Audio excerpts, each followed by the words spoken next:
বমি বমি হবে না।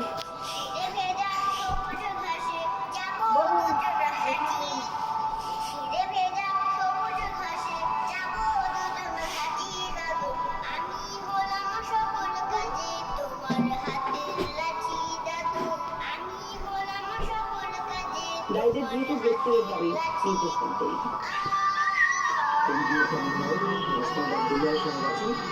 তো উনি এখন বলতে পারি আমরা বিপদমুক্ত। আমার একটু বাউন্ড ইঞ্জুরি ছিল মাথায়, যার ফলে উনি ফেল্ট হয়ে গিয়েছিলেন। তো পরে আমাদের এখানে আসার পরে উনি নতুন হয়েছে, আমরা তাকে ওসেকে ছিল ওয়ান স্টপ ইমার্জেন্সি সেন্টার থেকে আমরা আজকে তাকে কেবিনে শিফট করেছি। উনি মোটামুটি ভালো আছেন। তবে আমাদের সাথে এই পাঁচজনের মধ্যে দুজন তাদের সার্জারি আছে, নিউরোসার্জনরা। একজনকে অলরেডি ওটিতে নিয়েছেন আর একজনকে নেবেন, আজকেই তাদের সার্জারি করবেন। আমরা মনে করি কালকে আনসার বাহিনীর ছত্রে আন্দোলনে যারা এসেছিল কোনো দাবি আদায়ের এজেন্ডা তাদের ছিল না। দাবি আদায়ের এজেন্ডা হয় আলাপ আলোচনার মধ্যে দিয়ে। তারা বারবার আলাপ আলোচনা করে সম্মত হয়ে ফিরে গেছে এবং বারবার আমাদেরকে ঘিরে রেখেছে। তারা লাঠি তাদের স্টকে ছিল এবং আপনারা দেখছেন তারা কি গামুখীভাবে ছাত্রদের উপর, যেই ছাত্ররা স্বৈরাচারের পতন ঘটিয়েছে ওটা তো প্রচলিত আইনের ব্যবস্থা দিব, প্রচলিত আইনে। তারা ছাত্র সমাজ যারা আছে তারা জাগ্রত আছে। এই ছাত্র সমাজকে পরাজিত করা এবং তাদেরকে বিভ্রান্ত করা যাবে না, এই মেসেজ দিতে চাই।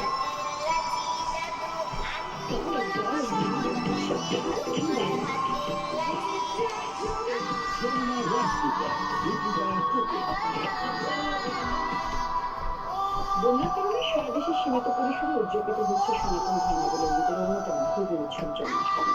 2 জেলার শোভাযাত্রা হয়েছে। সকালে সিরাজগঞ্জ শহরের ভাসানী কলেজে সাধারণ অনুষ্ঠানের আয়োজন করা হয়। মন্দির প্রদীপ প্রচলন করে এক উদ্বোধন করা হয় আয়োজকরা। পরে বাদ্য বাজনা এবং বিভিন্ন সাজসজ্জিত শোভাযাত্রা বের করেন সনাতন ধর্মাবলম্বী। শোভাযাত্রা শহরের প্রধান সড়ক প্রদক্ষিণ করে চালবাড়ি গোবিন্দবাড়ি মন্দিরে গিয়ে শেষ হয়। আয়োজকরা জানান, বন্যার কারণে এবারের জন্মাষ্টমীর আয়োজনকে সংক্ষিপ্ত করা হয়েছে। অর্থনীতি অংশ বন্যা দুর্গতদের সহায়তার কাছে বলে জানান আয়োজকরা।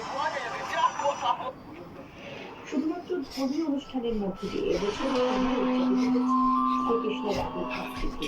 দিনটি উপলক্ষে জেলা এবং মহানগর পূজা উদযাপন পরিষদের পক্ষ থেকে মন্দির ভিত্তিক ধর্মীয় এবং মাঙ্গলিক অনুষ্ঠানের আয়োজন করা হয়।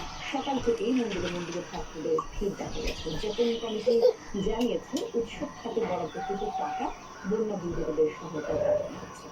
এই সমস্ত সবকিছু ভালো লাগে, যেটাই ভগবান কৃষ্ণের কাছে আছে। জন্মাষ্টমী তো এটাই চাওয়া। বাংলাদেশের মানুষ ভালো নেই, ততদিন আমরাও ভালো নেই। অনুষ্ঠানটা আমরা